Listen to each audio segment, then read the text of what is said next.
Greetings, hope this finds you well. Just wanted to kind of share my thoughts and perspectives on the whole, I guess, what is it, YouTube Adpocalypse kind of things that are going on with as far as YouTube demonetizing certain channels, Steven Crowder's channel in particular.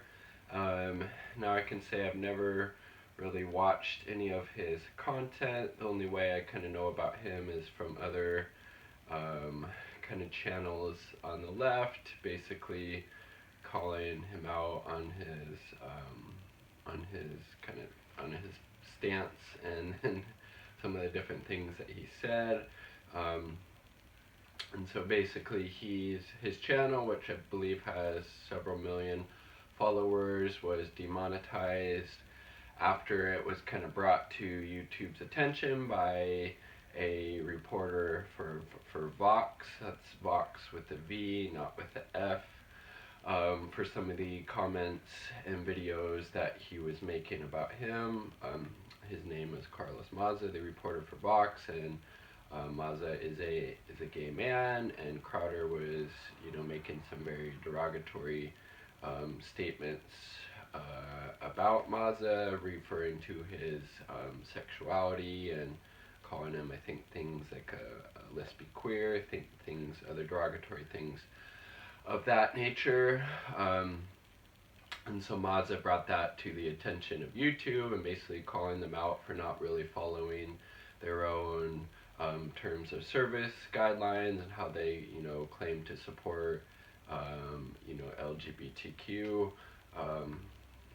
populations, and yet they're letting this happen. So shortly after, his channel was demonetized, and some even on the left, like Secular Talk, Jimmy Dore, are saying that this is issues of free speech, this is censorship. And then there's also others on the left, like Sam Cedar, saying, well, this isn't really censorship. They didn't deplatform him.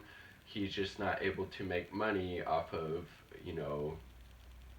being derogatory and violating these terms of service, which, you sign up for when you create a YouTube channel. So, and he can still, put outside ads into his videos as a way to make money if that's an option for his channel. So I guess the question is this really a form of censorship when it's a private company and you agree to these terms of service and then you violate it and you get demonetized? Is that really a form of censorship, or is that just that person violating this private company's terms of service? So it's kind of interesting. And then, but unfortunately, also other legitimate channels, I forget the exact journalist's name, but something Fisher, his channel was taken down, as well as some other kind of more historical channels, that document these things that have happened throughout the years, whether it be like Nazis and the Holocaust, or I guess they're even taking stuff down around like flat earthers and I think anti-vaxxers as well.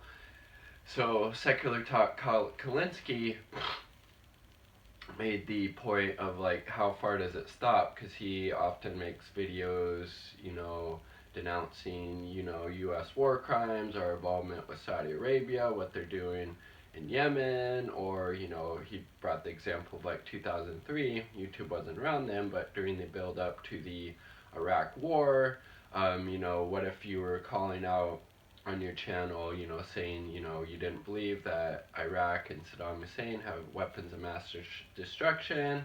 Would that be, some like fringe kind of out there view? Would that be censored? So some people on the left are making the kind of slippery slope argument. If you allow his channel to, I guess, be demonetized, then you kind of open up Pandora's box, which does seem to be happening to a certain extent with these legitimate channels getting demonetized.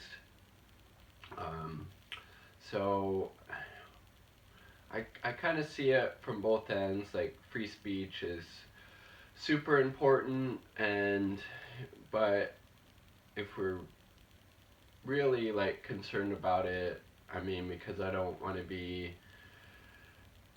propagating or supporting any type of, language that hurts any,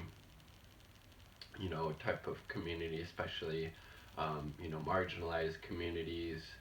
And then when you do have a channel, you do agree to the terms of service outlined by YouTube, but then it seems like their whole method of doing that, you end up jumping or lumping in a bunch of channels and content creators who are actually putting out good, positive, quality content that has nothing to do with bigotry or racism or homophobia or ableism or any of those bad type of isms, if you will.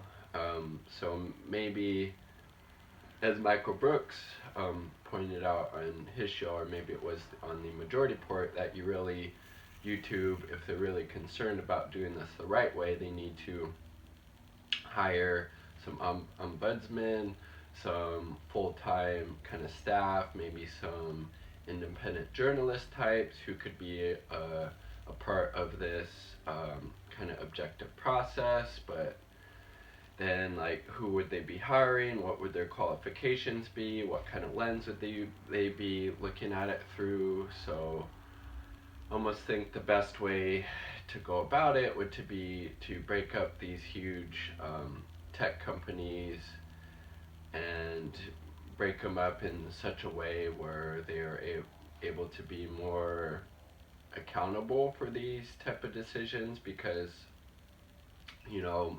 a lot of people might, going to YouTube or going to these different online channels might be their only kind of news source, because they see the mainstream news is just feeding you corporate kind of neoliberal propaganda, and it's a very small Overton window where you're getting that information from, and they're able to get that from going online and looking at these different outlets, these different channels. But on the other hand, they are a private corporation at this point who really, I mean, when you think about it, they're only concerned about the bottom line. And like I said, they were fine with Steven Crowder up to a certain point until there was some attention brought to his kind of bigotry and his violation of the terms of service, and then kind of YouTube stepped in at that point and demonetized him. But I mean, they did still leave his channel up, so is that really censorship? I don't think so. He's just not able to make money off of those videos anymore. But unfortunately, the twisted part is, which I spoke about earlier, is that all those other legitimate journalistic and historical channels that weren't propagating, that those things that violated the terms of service, but just because they talked about those things, it still got lumped in, and they were also demonetized. So if they're going to, keep that model in place, then they definitely need to get some type of better algorithm or better system or processes in place to make sure these legitimate channels aren't getting demonetized, because then we're, being deprived of some, really good and important content. But yeah, it's very, very kind of interesting like thought concept. Like, should just people on YouTube be able to say, anything they want, even if it's racist, homophobic, ableist, sexist, misogynistic, up to a certain point, as long as they're not, talking about people or trying to encourage people to commit violence, or documenting, beating people up, or something like that. So that would be I think more of a Noam Chomsky or even Glenn Greenwald was on Tucker Carlson pretty recently, saying how this was a form of censorship by YouTube by demonetizing this channel. So you'd even have, you know, people on the left who don't agree with this, and then you also have people on the left, even though this is my right hand, who don't think it's censorship, like Sam Cedar and I think David Pacman,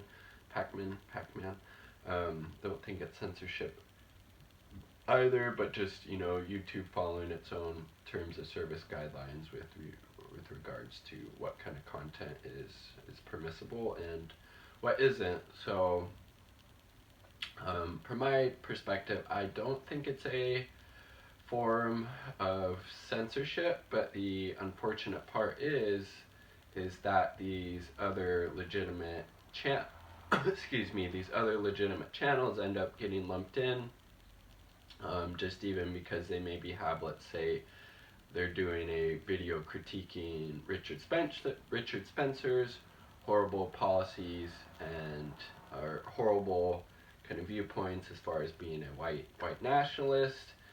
So maybe they have that as a, you know, searchable tag in their video, and so that video or that channel gets demonetized, even though they were providing some really good content, saying why, you know, this position, this platform is horrible, and not in any way being in support of it.